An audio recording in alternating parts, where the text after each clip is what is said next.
first panel is about an engaging discussion with apprentices. So without further ado, let's get them on stage. Charlotte, do you want to introduce them? Yeah, okay. So firstly, to chair up this panel is Emily Rock. Some of you will know Emily. She is the CEO at the Association of Apprentices. I also would like to introduce Kieran. You there, Kieran? Alexia, Harris and Santina. Here they all come. Brilliant. Great round of applause to our apprentices. We're trying to coordinate people sitting below their actual faces. Have we managed to do it? Yeah. Excellent. Brilliant. Thank you and welcome all. Handing over to you, Emily. Good morning, everyone. I'm Emily Rock, CEO of the Association of Apprentices, and I want to start by thanking our co-chairs, Charlotte and Kazim, for giving me the privilege of hosting this first event today, this first panel event, the Apprentice Panel, which arguably will give you some of the most important insight throughout the day, because who better to hear about how apprenticeships work than apprentices themselves. So you're going to hear from 4 inspiring apprentices about their experiences of how they were recruited and what their experience has been like since they've been on the programme. And that's going to help inform your recruitment and your retention strategies, which ultimately will amplify your brand. Now, I'm very grateful to this conference for shining a light on the apprentice experience and retention as part of amplifying your brand. Too often we focus purely on recruitment, and what I would strongly argue, and the message I would really want to land this morning, is that actually support for apprentices and retention policy is just as important. It's really important to provide as much investment in the support of apprentices as it is to the investment that you put in to getting them through to your organisation in the first place. And I'm really fortunate in my day-to-day role that I get to hear from thousands of apprentices about their experiences and how we can use that insight to improve our working practices for those of us working with apprentices. And I get to do that every day at the Association of Apprentices. Now, for those of you who don't know what the Association of Apprentices is, it's the UK's only social and professional membership organisation, and it was created in 2021. We are solely there for the purpose of linking apprentices. So you can come to the association if you're an apprentice and recently completed apprentice, and you can be of any level programme, any industry, any geography, any subject, and you can link with your peers for support. And that's really essential because we do have a slight completion issue. In England alone, around 50% of apprentices do not complete their programme. And one of the main reasons for that is lack of support. So we work with employers, training providers, awarding organisations and others, such as the one here today, to provide that additional support. And that's really important, particularly if you are an apprentice working in a small organisation where perhaps you are the only apprentice in the business, or indeed if you're working in a larger organisation and perhaps you're the only apprentice in that team. It's really essential that you get to link with somebody who understands what you're going through. And that's free for apprentices to join, and it's free thanks to organisations like yours who work with us to provide funding so that we can continue to keep those services free for apprentices in the UK. Now, I've been an apprentice employer for many years. I also worked for a training provider. I have an apprentice on my team right now who I can tell you I would hire 10 times over. She is fabulous. So I thought I knew a thing or two about apprenticeships. But actually, when you have a membership base as large and diverse as we do at the association, we have over 16,500 members, you get to hear some really invaluable insight and amazing stories that help you to work out how you're going to do things to support apprentices more. And there's one bit of advice that I really want to share with you. An apprentice told me once, and I've heard it numerous times, but it's really stayed with me. And that's if you're thinking about designing an apprenticeship programme or refining your apprenticeship programme, start with the end in mind. And what I mean by that is for you to convey to the apprentice the value you place on completion. What does it mean? Does it mean they're going to be promoted, going to receive a pay rise, that they're going to get additional responsibility or continue to be brilliant in their role? Whatever it is, really making sure that you paint that picture at the recruitment stage, at the onboarding stage, and throughout the journey. And what that does is it creates certainty and gives apprentices motivation to complete, because it's a tough gig, right? So they need some help to get them along the way. And I would imagine that's really difficult, or I know that's really difficult to do, I should say, and hard to disseminate if you work in an organisation where you're relying on line managers to convey that value. That line managers are really essential to that journey too. And we can help at the association. So this year, in partnership with the Chartered Institution for Further Education, we are launching the Post-Apprenticeship Recognition Scheme. I say this year, it's actually this summer, so like literally in the next two months. And the Post-Apprenticeship Scheme, or PARS as it's been affectionately known, seeks to recognise the skills that an apprentice gains when they complete their programme.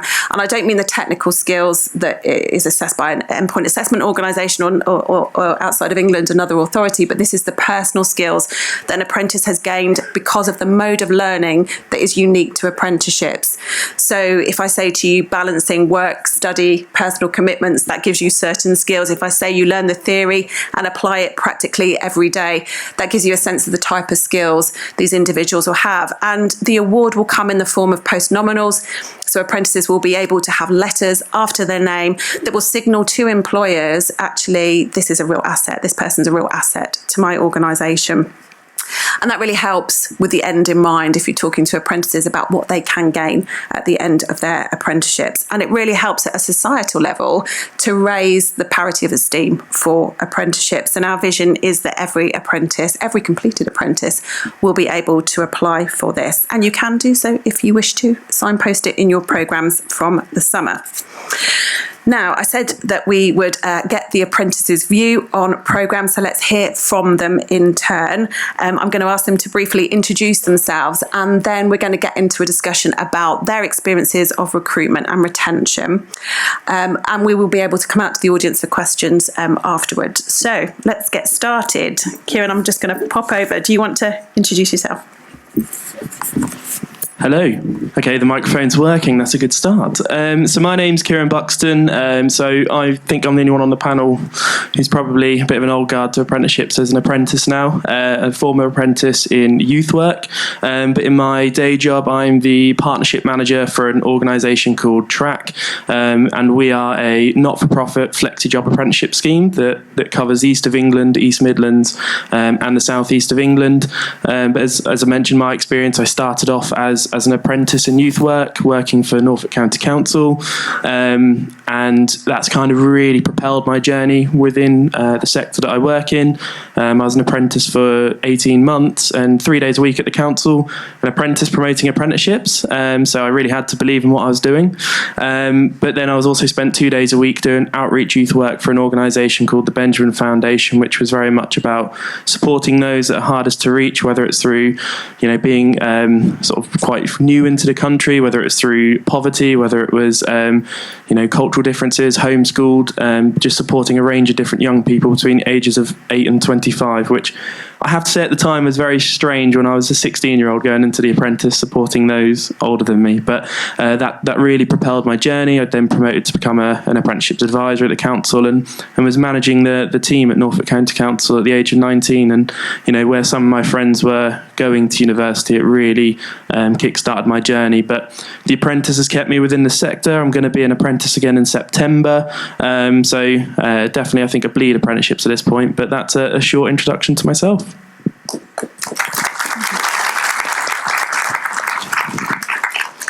Rolls. Oh, this one working? Yeah, there we go. So I'm Alexia. I work at Rolls-Royce. So I joined back in 2018 on the Aerospace Engineering Degree Apprenticeship, which was a level 6. Finished that back in September 2022. And in that sort of apprenticeship, I was at UWE 1 day a week. The first year was actually full-time college down at Western Supermare College, where I did the first year of the degree and an MVQ level 2. In the second year was when I went into the business. That's when I started doing placements around the business in different areas, from sort of engine testing through to sort of maintenance, all the way through to sales and business development. So I had a real range of sort of experiences across the business. And alongside that, I was doing an MVQ level 4 and then my aerospace engineering degree at UWE. So I finished that in September 2022. And then went into a full-time role as a deployed lifecycle engineer. And it was when I started that I thought, actually, I'd quite like to carry on sort of with my education and do a bit more learning. And that's when I started a master's engineering apprenticeship at Rolls-Royce, and that one's actually out of Cranfield University. So that one was a little bit different. It was more sort of work-based. It was a little bit hybrid. When I had to go up to university, it was 1 week every sort of 2 months, and then in between that I had assignments. And actually everyone on my apprenticeship scheme at Cranfield University were in their sort of 40s and 50s. So I was the youngest one by quite a bit.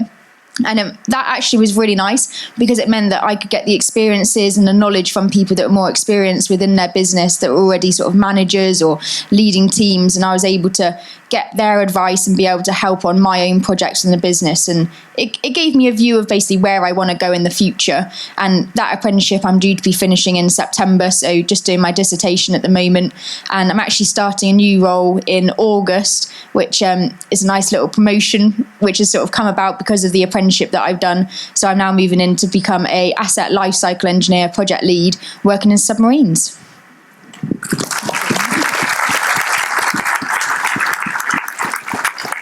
Good morning, everyone. Hope you're all well.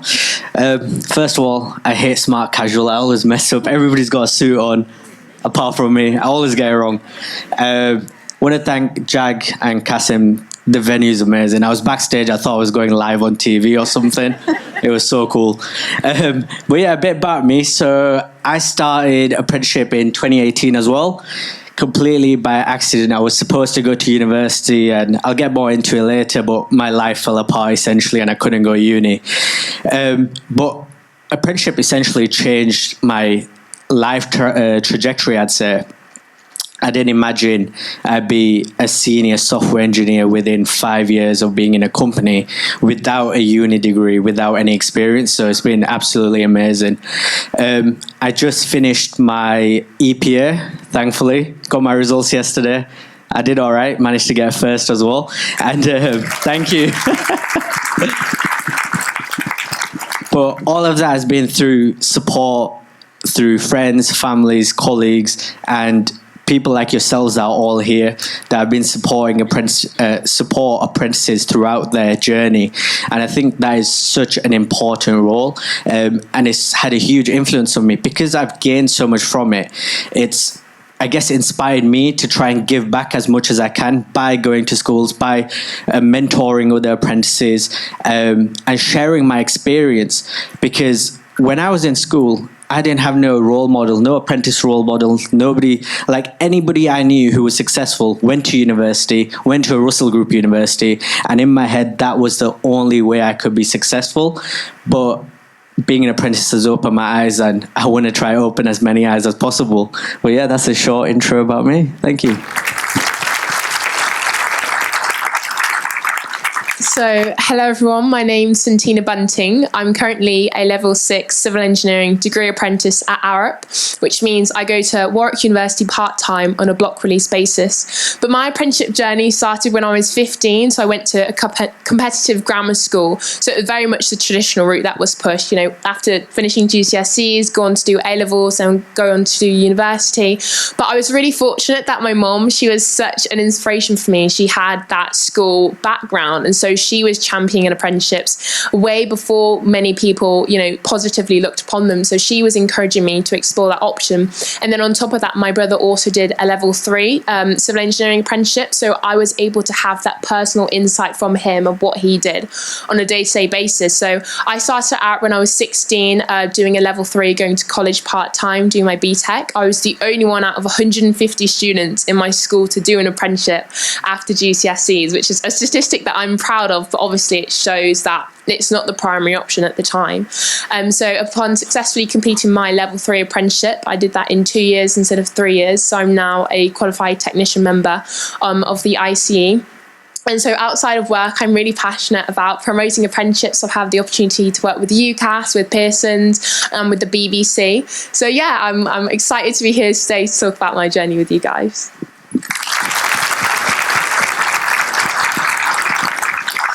Wow, I'm feeling really inferior now sitting next to you guys as well. I mean, let's get straight into the recruitment questions. And Santina, what you've just described, I think is still quite unusual.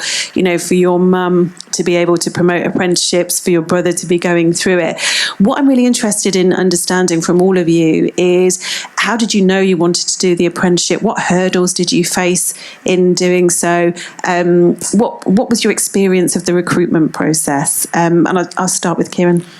Yeah, it was. So mine was quite unique. It was very interesting. So firstly, before I go into the recruitment exercise that I had to go through, I would never have become an apprentice if it wasn't for my prior experiences before entering the apprenticeship. So, you know, traditionally, when I was about 13, I thought I was going to go to university, become a teacher. That was kind of what my aspirations were at the time. But then when I was 14, I got thrown into become a member of Youth Parliament for Norwich South. So that really opened up my eyes to the world outside of just sort of school and education. And during my time as a member of Youth Parliament, that really got me involved with youth unemployment, mental health services for young people. And I got to the age of 16 and I was like, I really want to get into work. You know, I don't want to stop this and then go to do A-levels and go to university. And it was the mentor that I had at the Youth Parliament was like, have you considered an apprenticeship? And I was like, what's an apprenticeship? So, and you know, after they explained what an apprenticeship was, I obviously went home and spoke to my parents about it. And as a guy growing up in Great Yarmouth, there's a lot of deprivation, poverty. My family weren't well off. They were like, you know, child benefit was a factor. You become independent, you earn your own right. So I had to also bear in mind how much I was going to be earning. Could I afford to travel? Could I afford to get a car? So there was kind of a lot of factors and considerations I had to really research into, but I was still really determined. My parents still backed me to do it, and saw this youth work apprenticeship at Norfolk County Council, and having kind of gone there through what I did with the Youth Parliament, I was like, yeah, that looked like the perfect role.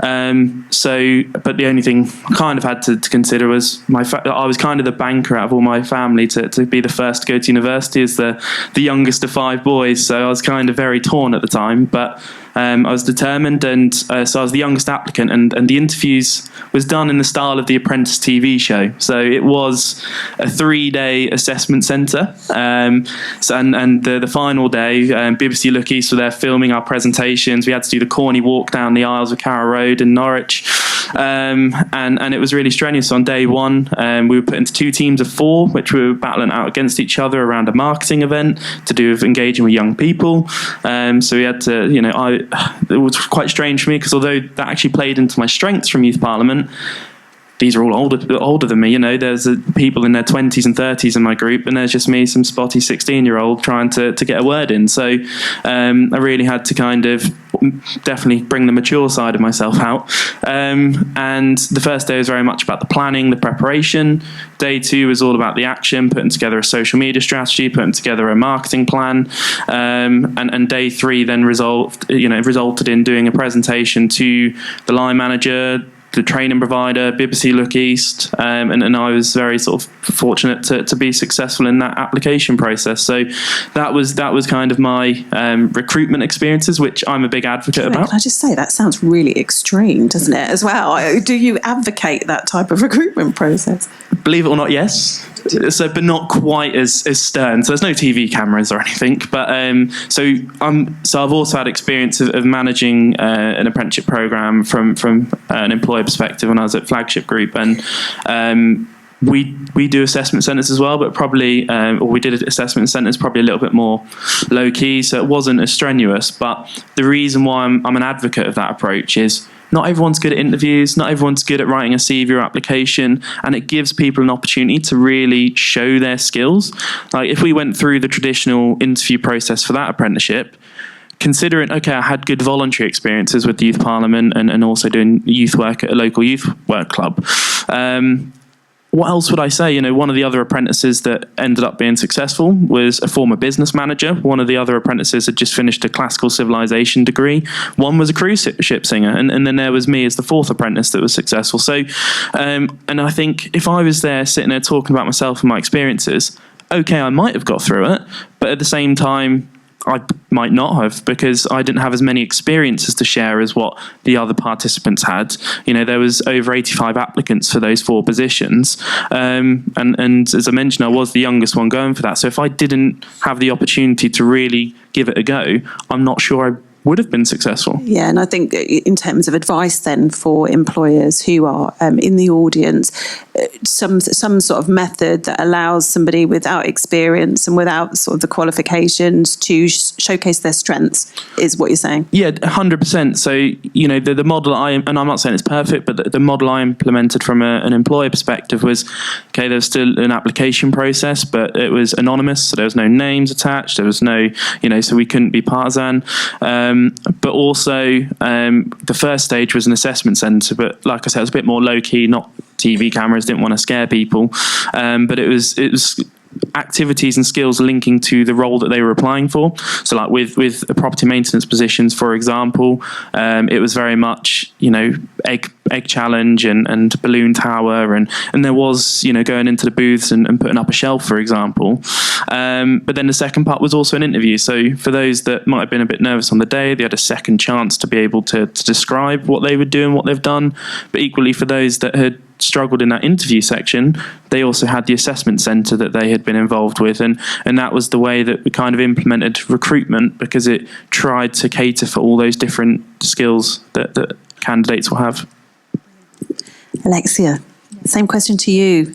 What hurdles did you face? What advice would you give to employers based on your experiences of recruitment?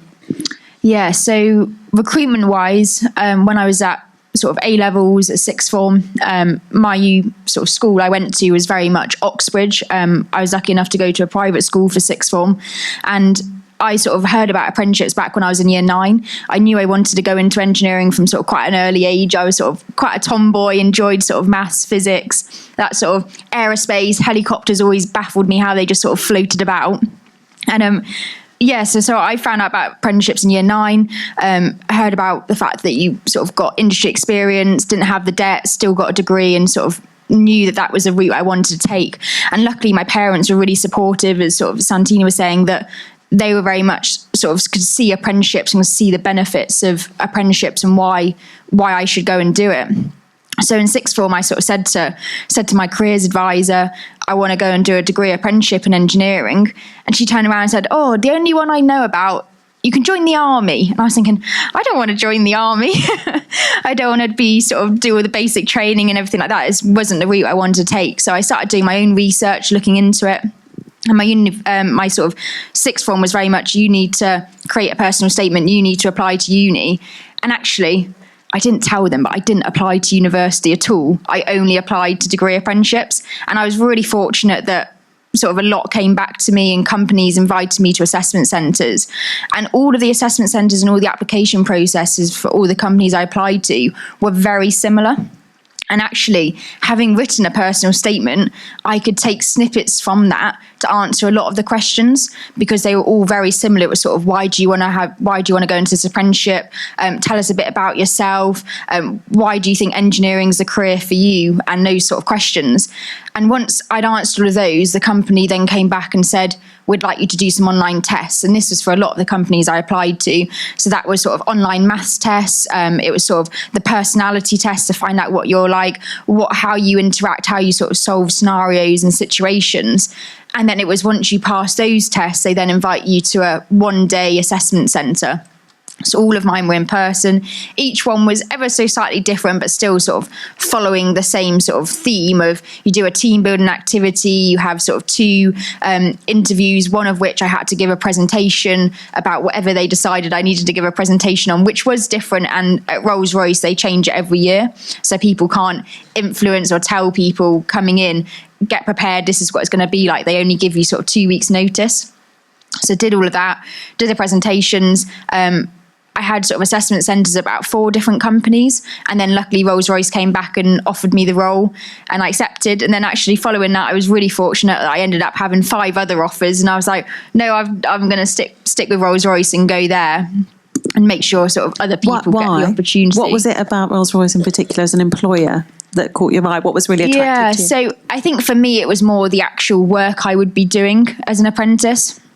So I liked the fact that it was more aircraft engines. It was more sort of a bit more hands-on. I'd sort of seen online as well that lots of people had gone through it and end up getting sort of not a guaranteed role afterwards, but pretty much everyone stays on. I'd also gone to Rolls-Royce, and they'd done a sort of apprenticeship open evening. So anyone living in sort of the local area or willing to travel, every year they do an apprenticeship open evening where they invite everyone to come along, and there's sort of stands in the facility that you can go and talk to and find out about that apprenticeship scheme, find out sort of what it would involve if you joined and went into that role, which actually is something that if you're able to offer as a company is something I massively sort of recommend. And the amount of people we get applying to Rolls-Royce for apprenticeships because they've come to that apprenticeship open evening and learnt about the roles more and spoken to apprentices currently on that scheme, I found that really beneficial, and it's helped them with the application process as well. That's great advice. Thank you, Alexia. And Harris, I know your journey into apprenticeships wasn't as simple, and you're really passionate actually about doing work with people who from disadvantaged backgrounds who perhaps might not be able to access apprenticeships or jobs. So what was your journey, and what advice, same question, would you give to employers in the audience? Yeah, so I was that annoying or not annoying kid, depending which way you look at it, that knew he wanted to be a software engineer by the age of 12. So I knew university was the best way to do it. So grafted. I went to a college that was an hour and 20 minutes away daily to try get into a top Russell Group university and everything. 2 weeks before university, get an email from student financing. By the way, you're not getting any student finance, and you're also an international student, despite being here since the age of 4. That's just because of immigration stuff in the background, but I had no clue. And because my college was so tailored towards university, nobody mentioned apprenticeships either. So I took out a year, as any normal 18-year-old would do, and thought I'd save 80 grand. That didn't work out. But luckily for me, one of my friends, just in passing, mentioned, Lloyds have a software engineering apprenticeship. At the time, I thought all apprenticeships would be paying like £3.50 an hour, and I thought it was just a means to an end, essentially. Like, it'd give me something to do until I can prove I've been here another 3 years, and then I can get my student finance to go to uni. And yeah, then I started it, and it was nothing like that. I was very lucky. The only interview I had managed to get, I think it's because I'm good at talking and they liked it and liked me. But no, it's not that. It's because I think this is really important as well, because I had the chance to actually work with the hiring manager that interviewed me 3 years later. And one of the questions was, what does Lloyds Bank do? And I was like, banking. That was my answer. Because in my head, I didn't know that I had to know what a company does, what products and services they offer. Nobody had offered me that advice or told me. My parents are from a working class background as well, so they don't have that experience, and they haven't, I guess, inadvertently nurtured me in that way to be able to answer a question like that. And I asked her, like, that is a question that you have to get beyond a certain level, otherwise you're just not considered for the application.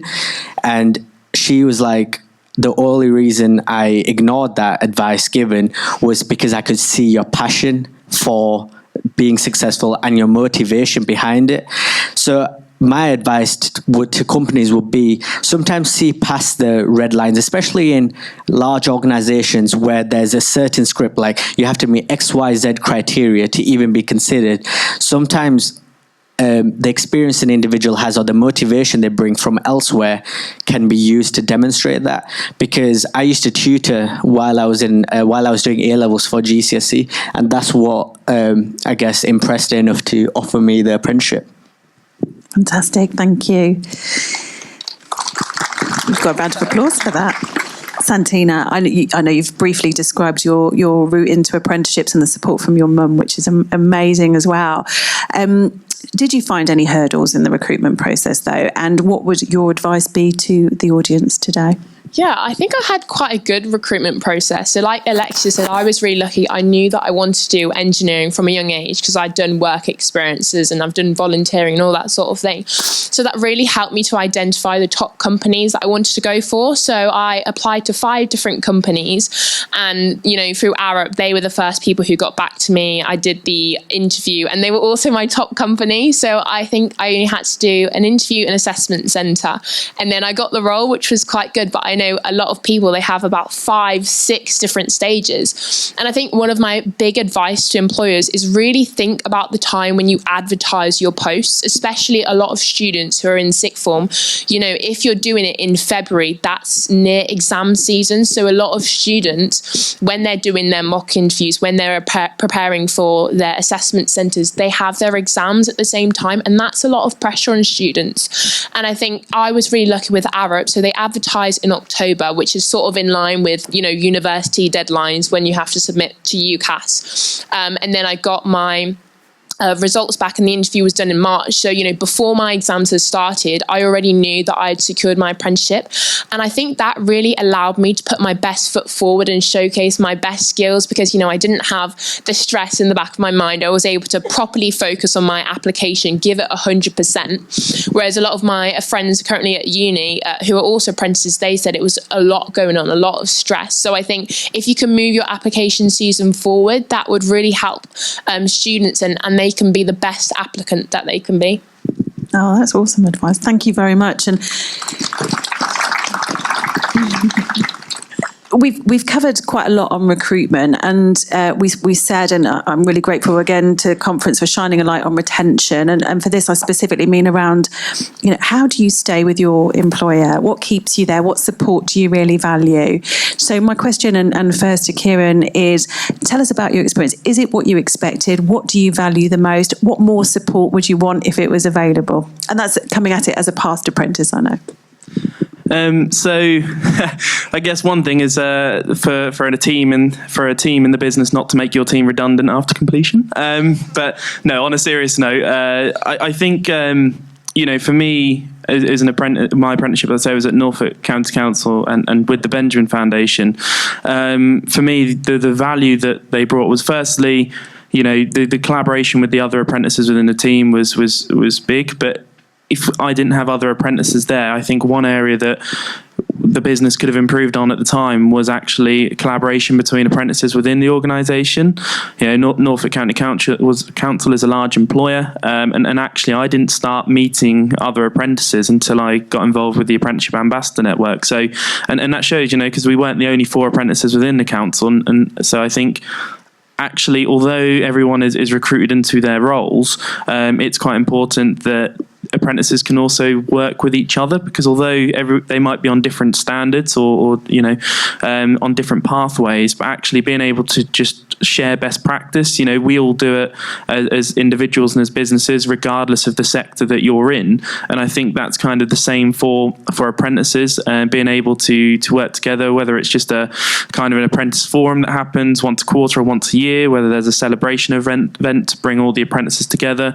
I think it's really important to have that cross working, because also when you think about future proofing the organisation, if your apprentices are meant to be leading that business in the future, if they don't even know each other, how's cross-working going to happen? So I think it's really important seeing them as future leaders within your business and being able to then put pathways in place to get them that joint working from the start, because then as they get into those senior positions, they've already accomplished knowing each other and understanding how they work and what they work in. So I think that would be sort of one bit of advice I'd give on sort of the value that apprenticeships bring and bring for the long term.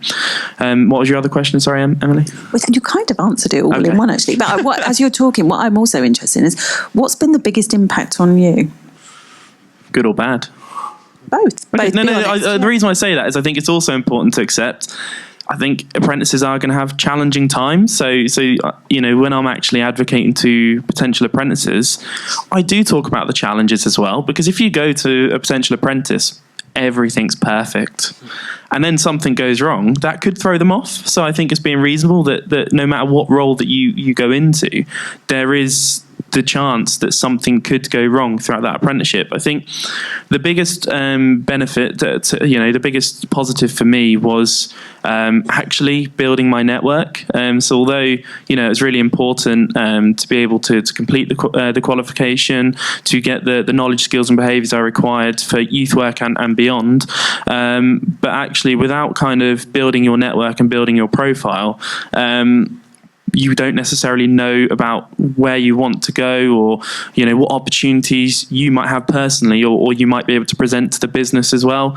I think for me, in my role at the council, we worked with a lot of stakeholders, so I was able to, they gave me the opportunity to go out from almost the word go, throw me into the deep end, but I think that's good.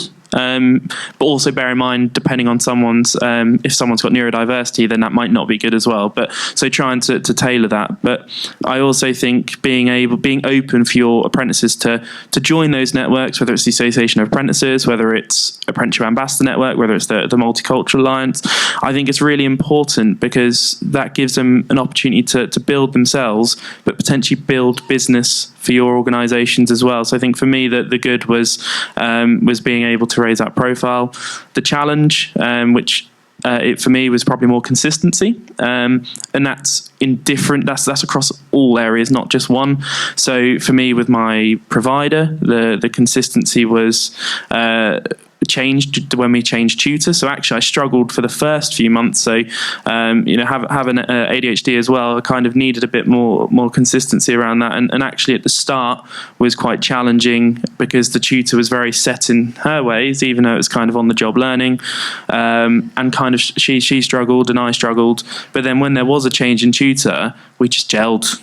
She really kind of was able to tailor the learning to my needs. And I think when I talk about consistency, it's consistency of quality provision, and also being able to adapt to different learning styles. From the business perspective, consistency. So I just went on as an apprentice with my line manager, but I think it's really important that there is a line manager, there's a mentor in place, but not just by title, but receiving the right training as well before they take on that apprentice. And that's something that there are organisations that do that really well, and who share best practice. Like I know LabCorp in the room, they're really good at that. At Flagship, they were good at that. At Track, we're good at that, and I know that lots of other bigger organisations are very good at that as well. But okay, it's going to be a bit more of a struggle for a smaller employer, but then just still ensuring you're knowing what you're going into when you take on an apprentice. Thank you. I was just telling the apprentices just to ignore the countdown that's come out about. We've still got a lot to say, and we're running slightly behind. But Alexia, same question to you. Although I have a question specifically for you, actually, because Alexia, I don't know if you know, actually gave evidence at the House of Lords Skills Inquiry not long ago. So what I wanted to know is this scarier than that? Potentially, just because of the amount of people. Yeah, the House of Lords was definitely a smaller group, and you sort of ignore the cameras on you. But yeah, it's not as bad. Amazing opportunity though to present at House of Lords. So for you, aside from the House of Lords, which is quite unusual, I guess, what's been the sort of biggest impact? What support have you valued most from your employer and your provider? What advice would you give around retention and apprentice experience? Yeah, so what's nice is in Rolls-Royce we have dedicated apprentice managers. They're called apprentice delivery leads, and those managers actually are your point of call for anything apprenticeship wise, whether that's placements, university, endpoint assessment, knowledge, skills and behaviours. They're your sort of first person you go to with any issues. And what's nice is because you've got someone that's dedicated to the apprenticeship side of things, they understand apprenticeships. Whereas when you're in your job role, your line manager's there to support you on the day-to-day tasks, but they don't tend to have the understanding of apprenticeships. So that's something if you're able to in your organisation is have a dedicated apprentice manager that's knowledgeable about apprenticeships, has good communication with the training provider, and able to if you've got a problem with a training provider, they can help solve it. Or if you've got any issues with IFE, with the knowledge, skills and behaviours, with even if you've got an issue with your own line manager, and they can see if they can put you somewhere else in a business, it's having that point of call. And the next point from me about retention and making sure your apprentices want to stay in the business is if you're able to offer placement rotations during their apprenticeship that allows them to experience different roles, allows them to experience different areas of the business, then that's a massive thing. And a lot of apprentices on my intake went in, and myself included, I went in thinking, I want to go into design and be in the future programs of everything. And then I did a placement there, and honestly, I couldn't wait to leave. I did not enjoy it in the slightest. And if I hadn't have got the opportunity to experience that, I potentially may have left the apprenticeship, wanted to go into that role, gone into it and not enjoyed it at all, and then left the business altogether. So by allowing apprentices to go around the business, experience different areas, get a chance to see what they really enjoy and they find that they're passionate about, and then letting them choose to go there at the end of the apprenticeship is my sort of main advice for retention and making sure you keep apprentices within your business. Thank you very much. Harris, what support do you value? This is quite close to my heart because I used to work for Lloyds Banking Group, so I'm really interested to know what support you get there. Yeah, so there's lots of support in terms of Lloyds. So we have a main team that you can go to, the apprenticeship team. You have your line manager, and you have the apprenticeship network as well, which can be area based. So, for example, Manchester apprentices or West Yorkshire apprentices. And if you've got any questions, it's always useful to go there. Sometimes it is a struggle to find the right answer, but that's just given confidentiality in regards to assessments. That was the biggest challenge for me, I would say, and trying to balance it all. Because I'm a big advocate for thinking of apprentices as colleagues who are apprentices rather than apprentices who are as colleagues. And if you treat apprentices as colleagues within the team, I find that they excel more when you're giving them that responsibility to take ownership and to actually deliver that value. Because often, like Kieran mentioned, grads are seen as the future talent quite often in large organizations, and apprentices, it's a bit harder to get that same viewpoint. So that's something I'm really trying to push for, and I think employers should push for that. Is it's not only grads, apprentices can be future leaders, and if anything, they've learn all the skills within your organization, so they probably know it better, because that is one of the challenges I face. Like, it seemed like some of the things were handed on a plate to grads, essentially. Like, you roll off your scheme and then you're more or less, there's a nice cushy job waiting for you. Whereas for apprentices, you have to do all your assessments, your endpoint assessment, then you go apply for a role, and then you go prove that you've got to that level for that role. So that was a bit of a learning curve as well. Yeah, they're the main things I would say. Yeah.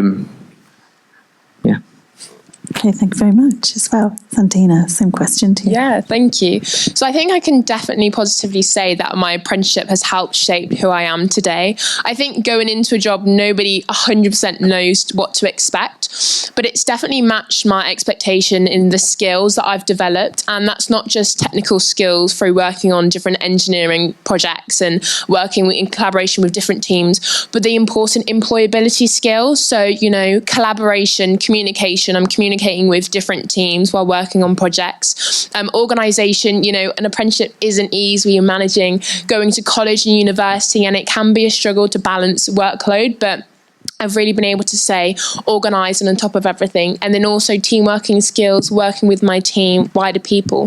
And I think in terms of what's been impactful, other people, I think it's always comes down to the people in an organisation that makes you want to stay, that makes you feel valued.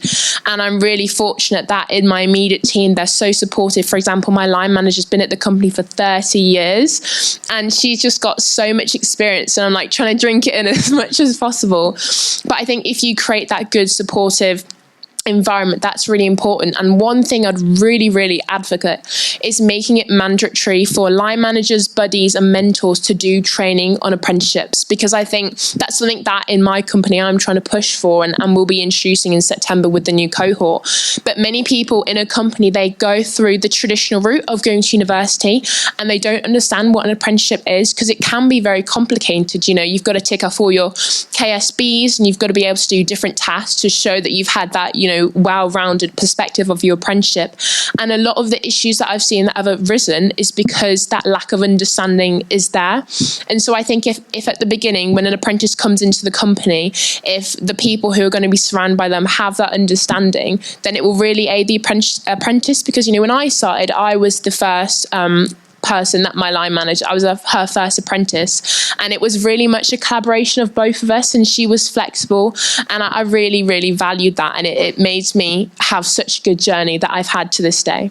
Yeah, I think that's a really important point. Line managers, as we know, sort of can make or break an apprentice journey. I've got another countdown clock now, and I don't know whether that's for the next session or whether you've given us more time, but I have so many questions, and I'm not going to get time to ask them all. But very briefly, you're all from organisations with what sounds like great support networks, great support structures. Just very briefly, how can we help apprentices in smaller businesses that perhaps don't have that support network to do as well as you guys have done? I think there is multiple options, and it's finding the right fit for the business. Some of the networks I mentioned earlier, like the Apprenticeship Ambassador Network, they have the employer side of the network, because they're about sharing best practice as well. So, they've got other businesses that they're able to talk to, as well as, people that have been in the sector for numerous years from different kind of pathways as well.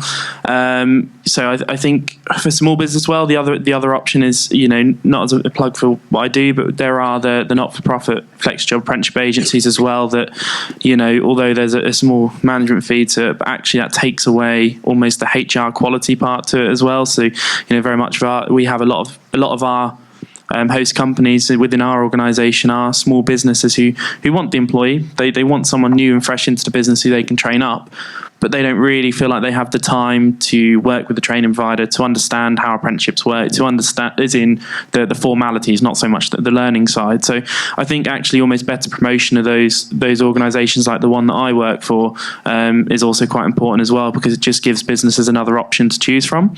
But for those that don't want to use the flexi job approach, then like I say, I think there's networks there. It's using those networks that provide that employer support. But I also, I think as well, it's still up to the businesses that already take on apprentices who are small businesses. I know it could potentially be more work, but finding the right platforms to showcase to government again about what they find as a challenge to try and make positive change. But I think it's not necessarily as scary as small businesses think. It is another employee, but they just need that training and nurturing. So I think as long as they have a plan in place for that apprentice, they understand the commitment to the provider, research the right provider when they do get a few moments, because there are obviously the different forms of delivery, from day release to block learning to predominantly work-based learning. So it's all about finding the right matching service. So I think through sharing best practice, through talking to others and actually taking a little bit of time, which I know is precious, to do a bit of research on what providers offer it and how they offer it, then might find the best model. So it's kind of short term at the start, putting in a bit more time to do research, putting that plan together, and then long term it will start to gel together, and it will just be another employee within the business who maybe rather than a 3-month training plan has a 12-month 1-week training plan. So it's just about taking that time at the start. And for the small businesses I know that have taken on apprentices, once they've taken on one, they're sold. They just repeat that plan and bring someone new in, someone fresh in. So I think it's very much, there's still an understanding piece, but I think there just needs to be more sector-specific events that promote apprenticeships, maybe rather than just an apprenticeship event generic. Because if a small business just sees an apprenticeship event, they're going to go, nah, maybe not for me. But if they see, I'm in grounds maintenance, and this is a construction grounds maintenance event, I'm going to go along. And so I think that it might be a way of how we promote the opportunities to small businesses. I agree. Yeah, sector-based feels like a really good starting place to be. I mean, I don't know if any of you want to pick up on that, and conscious with one eye on time, but you mentioned obviously what a new government might do, and I don't wish to be political, but you do have a stage here, and if there is one thing that you would do to improve the experience of either apprentices coming into apprenticeships or experiences of apprentices on apprenticeships, what would it be? Alexia. Wow. Well, political-wise, just based on your experience. Yeah, I think for me, the whole sort of SME side of things and getting apprentices to connect, one of the sort of ways that you all have a link together is a training provider. So the training provider has lots of apprentices from different companies. And I think almost take it off from the employer themselves and almost put it onto the training provider and say, actually, why don't you create a network within your own training provider that's for apprentices, and make it sort of either like a buddy scheme or a mentor style of scheme where sort of apprentices that are maybe sort of already done a year or they're 2 years down the line, pair those up with new apprentices coming in. And they don't need to be on exactly the same scheme, and they don't need to be in the same company. It's just having that person you could say to, oh, I'm not too sure how to do the KSB side of things, or I'm not too sure what to expect with the endpoint assessment, or just having someone you can generally just chat about anything to apprenticeship wise, or issues you're having at work, or anything that's linked and within that training provider, because then at least they can give their own experience of their apprenticeship and what they've done and how it's worked at their current sort of organisation, company and training provider, and how that link happens. I think that's where we as employers and apprentices should put it back on them. If I could just add to that, on the topic of training providers, I think one thing from an employer perspective is really monitoring and looking at the training providers that you're using. For example, recently at Arup, one of our training providers has just gone bankrupt. And so that's had a massive impact on over 40 apprentices. And, these are some of the apprentices who are just going to sit their EPA. So now their apprenticeship program has had to be extended. And that's because maybe potentially we haven't been regulating and hearing from apprentice experience. And I think it's so important because, you have your Ofsted reports, which are all well and good, but you actually want to hear from your current apprentices. So if you can really monitor and look and do this regularly as well, not just once a year, have like quarterly reports and look at that and speak to your apprentices on the ground. Yeah, wholeheartedly agree with that. Harris, you get the chance for the last comment of the session. Yeah, so from my point of view, right, if I was in politics and if I was MP or whatever, I think what I've noticed recently is a lot of people wanting to get into apprentices have to apply to 5, 6, 7, 8 different apprenticeships. They have to go through that same process multiple times.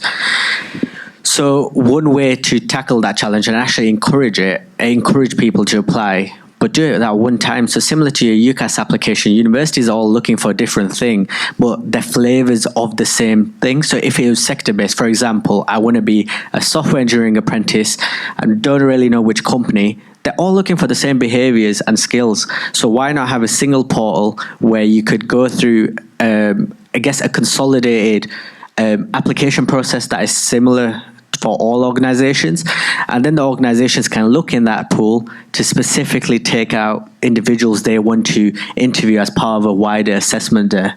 And in regards to the smaller organizations you were asking before around that question, I think small organizations, if they think, first thing is key to it is the transparency. I've had a friend who just completed it and now he's found out he's been made redundant, and it was literally a week after his EPA. He's not had any chance to apply anywhere else. So transparency is really important. And I think the second thing is realizing that apprentices can bring value to your organization if you give them the opportunity. If you specifically target very motivated individuals who want to move into leadership, move more towards delivery, and you give them that responsibility very early on, you'll be surprised at what apprentices can handle, and they will deliver a lot of value for your organization. Oh, that is a brilliant note to end on, and I apologise that we didn't get a chance for the audience to ask questions, but I know you guys are about all day and people can come and talk to you. Massive hand for all of you, all brilliant, inspiring stories.